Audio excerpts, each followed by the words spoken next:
It's all and you can just say, hey, let's talk about this on Skype. I won't be like, oh, it's cool. Yeah. All right, this will, I think, be our last one. Chilling with David, and he's looking nice, and I have a Thundercats shirt on. Hey, he's rocking the Thundercats. Hopefully you guys notice that.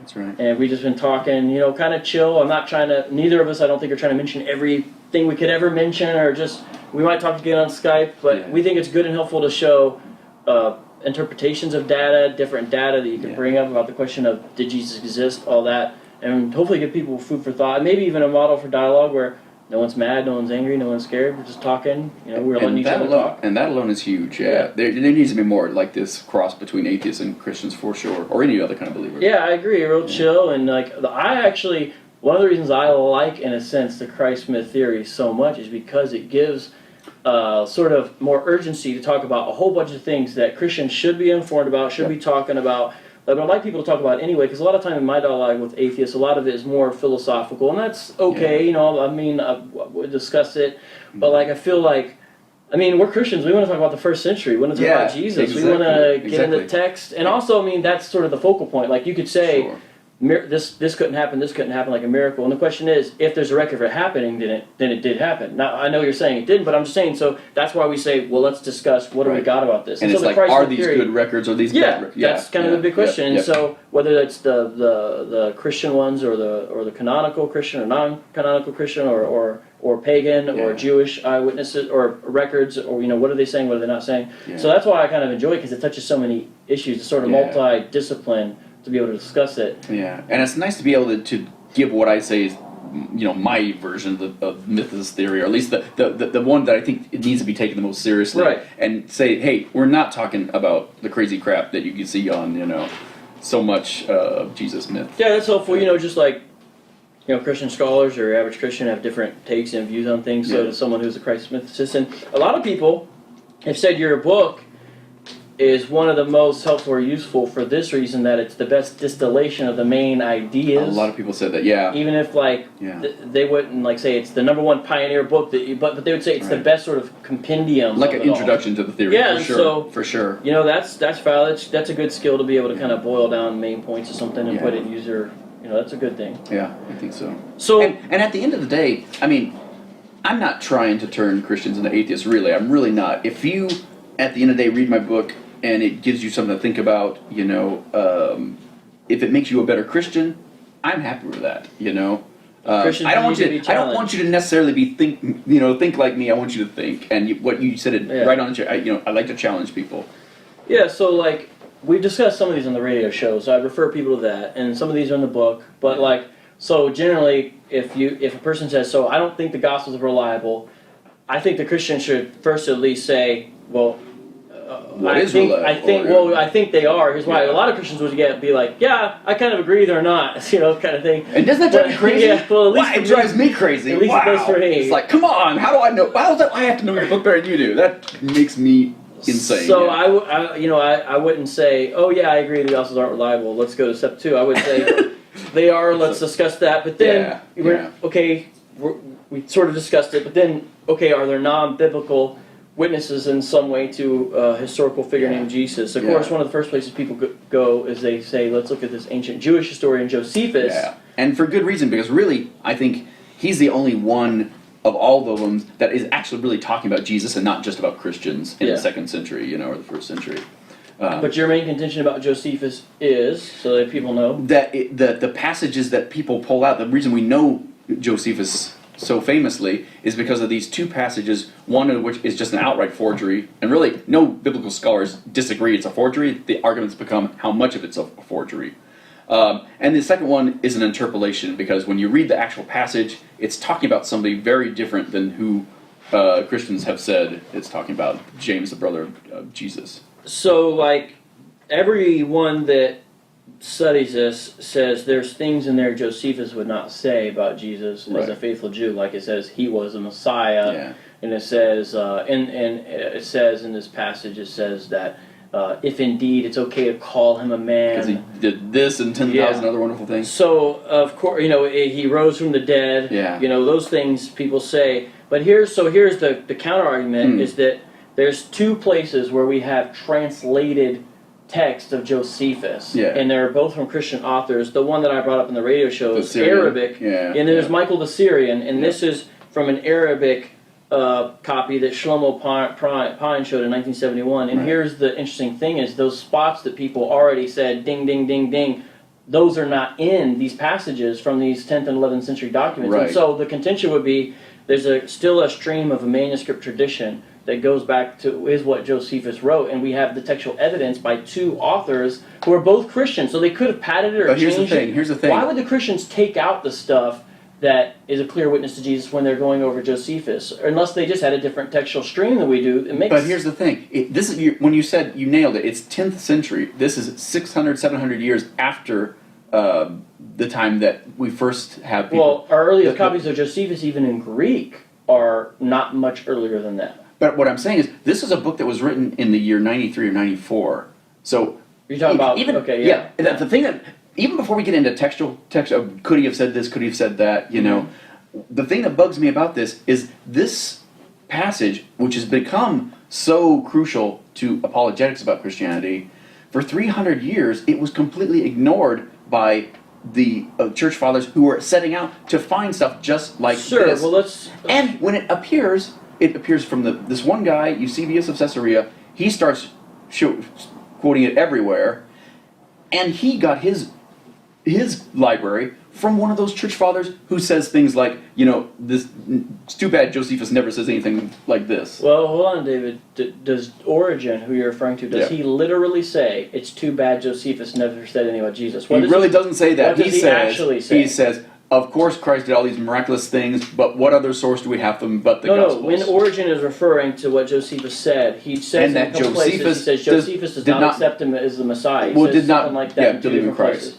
He does not literally say, he does not say anything about Jesus. He doesn't say that. Okay, but what you're saying is that he could only say that if he had mentioned Jesus before, and how else? My contention is, how else would Origen know Josephus does not accept Jesus? And my answer to that is because everyone knew that Josephus was a Jew.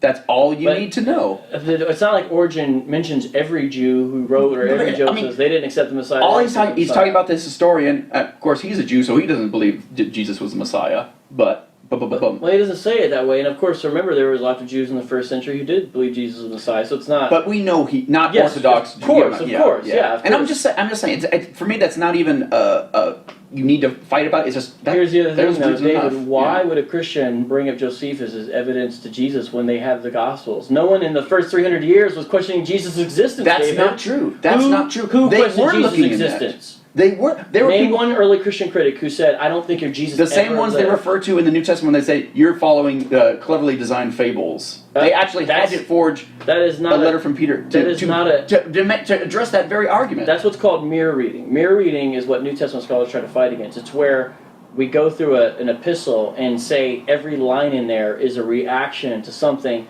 that is happening in that context. Like, it doesn't mean just because Peter says we're not following cleverly Peter didn't say it. We know Peter didn't write that. Of course, yeah, we disagree. I do hold 1st, 2nd Peter have picture and authorship. But even if they don't, there's still early Christian documents that talk about historical Jesus. Absolutely. So the thing is, mirror reading is where you say any line in there means there was a controversy or a problem with that. That's not the case. That's not necessarily true. Well, how do you know that? That's the thing. You can't know every contextual discussion going on. But you're saying there's no evidence for it. I'm saying, well, there's some evidence right there. Okay, but even if that's the case, it doesn't actually. Let's say the myth doesn't have to be Jesus didn't exist. Sure. And if that's your best evidence that there's critics, and it's not. What's your best evidence within the first 300 years of Christianity? You had early non-Christian critics saying Jesus never existed. Look at the whole canon of all these 300 years of church fathers who dwell on who do commentary on Josephus. For things like John the Baptist, for other things that are coming out of the gospel. If they had something for Jesus, their main dude, they would we'd know about it. There's no reason for them to just dance around that and not ever take the number one thing they should have taken away from Josephus, is that he talks about Jesus. So just so people know, there's a lot of early non-Christian critics of Christianity. Guys like Celsus. There's a doctor named Galen. Trypho, apparently, from the Dialogue. Even Marcus Aurelius makes a couple offhanded comments. You could even include, in a way, people like Suetonius and Tacitus who had critical things to say. Pliny the Younger, they do call it a depraved superstition, things like that.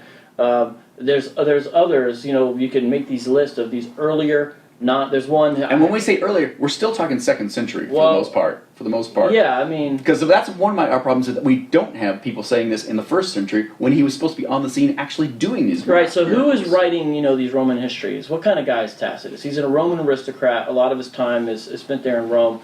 It's not like he's in the environs of Judea and he's worried. These guys aren't worried about Christianity until it's a problem to the Roman state. And if you look at the general Roman approach, it wasn't obsession over the origin of whatever false religion they viewed. They just said, "Is it a problem for our stability?" Right. And again, I don't have any problem with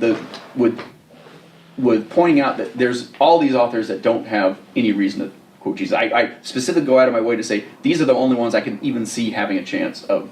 Because that's how argument from silence work. You can't just grab anybody at random from the 1st century. You're saying people that would have a likelihood to do it. But yeah, with exactly. Josephus, what do you do with Michael the Syrian? And I think the way you pronounce it is Agapius. How do you do both of those? How do you do both of those where they have the Josephine passage without any embellishment? Well, here's the thing. They don't get it right. They don't even get the title of the book right. They're clearly paraphrasing. And Shlomo Pines, who discovered this, was the first one to caution us, saying, hey, look, I'm not saying this is an original reading. How did ancient authors quote sources? Even in the New Testament, when they quote the Old Testament, it's generally paraphrasical. I don't think that's true. It's not verbatim. I don't think that's true. Okay. I really don't. Yeah. I would just say, David, if you read these ancient documents, they generally do not make these precise verbatim citations that way. Anyway, we're gonna in the Jewish Congress, they absolutely do. I would say. But see this Arabic version of Josephus, which again is coming 700 years after the fact. My point is though, if you're saying he's just he's paraphrasing it, why is he not paraphrasing the parts that are specifically problematic? But see, now you're trying to get into the mindset of this guy when, for all we know, I don't need to do that. For all we know, read this what he wrote. came. Why does he say, at this time, there was a wise man who was called Jesus, and his conduct was good, and he was known to be virtuous, and many people from among the Jews and other nations became his disciples.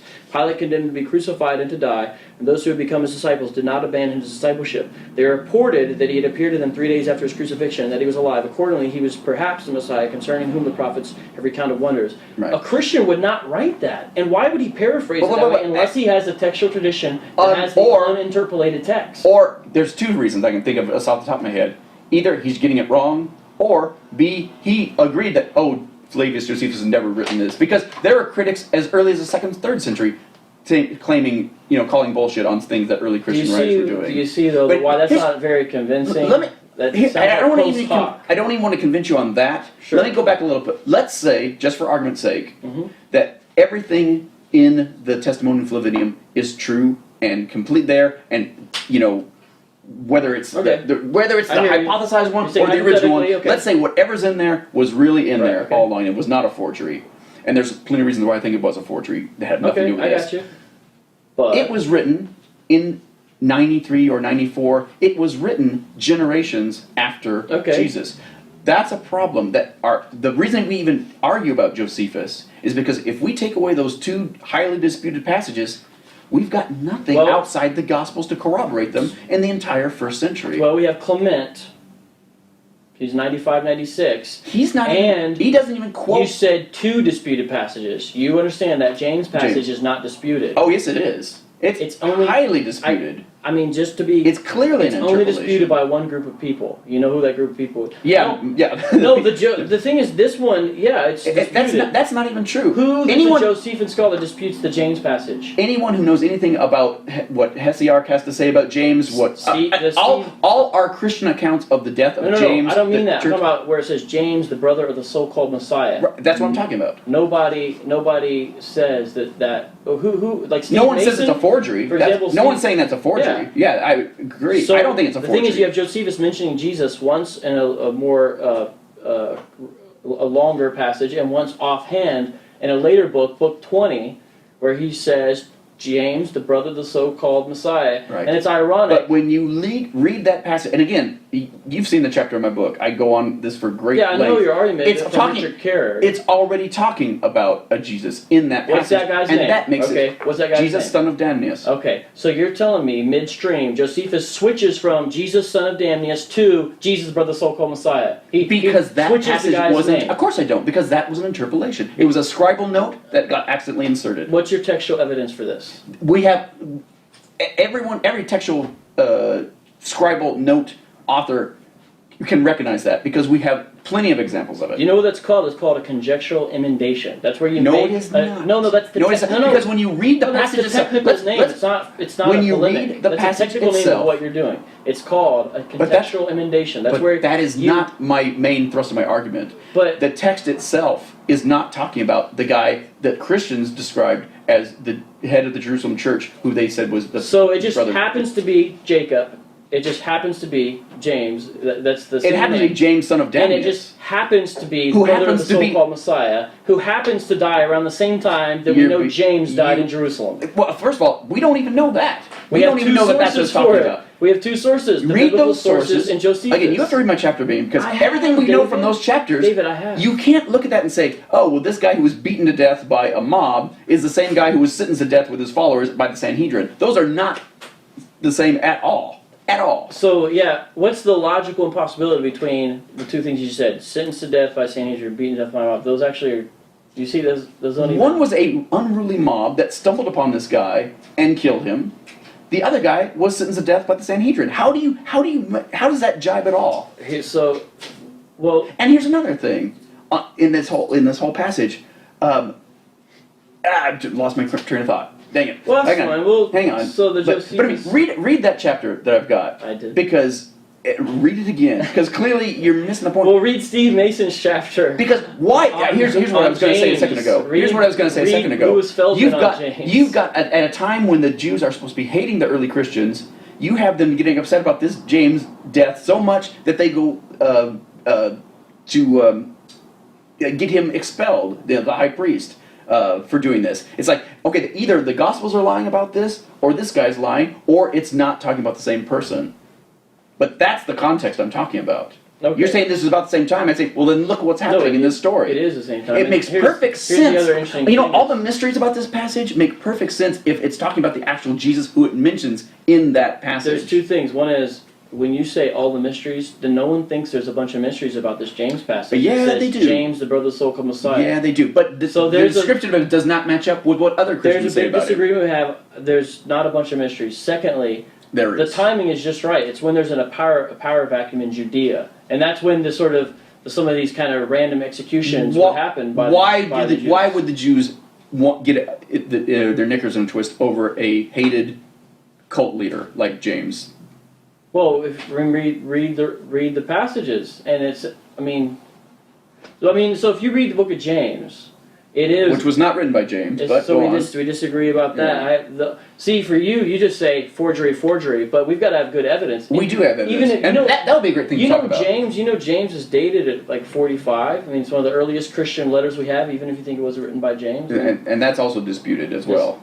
That's also disputed. See, here's the thing. You say there's all these things disputed, but it's like there's a lot of things not everything's disputed, David. But you get... It's not an evangelical answer to talk about James this way. It is. Yeah, when you're saying authorship, that... I already know that. Yeah. But there's a lot of things you say, they're not evangelical, it's just facts of history. But they're not. That's my whole point. And so there's a disagreement on interpretation of the data. I think we're out of time. Even though we're... Well, yeah, so, maybe, we can discuss a little bit Tacitus and some of these other folks a little bit on the radio show. Maybe people can refer to that. And again, thanks for having me in here. Get some rest. I love talking to you, even when we're yelling at each other and Sure, it's great stuff. Yeah, no, you've been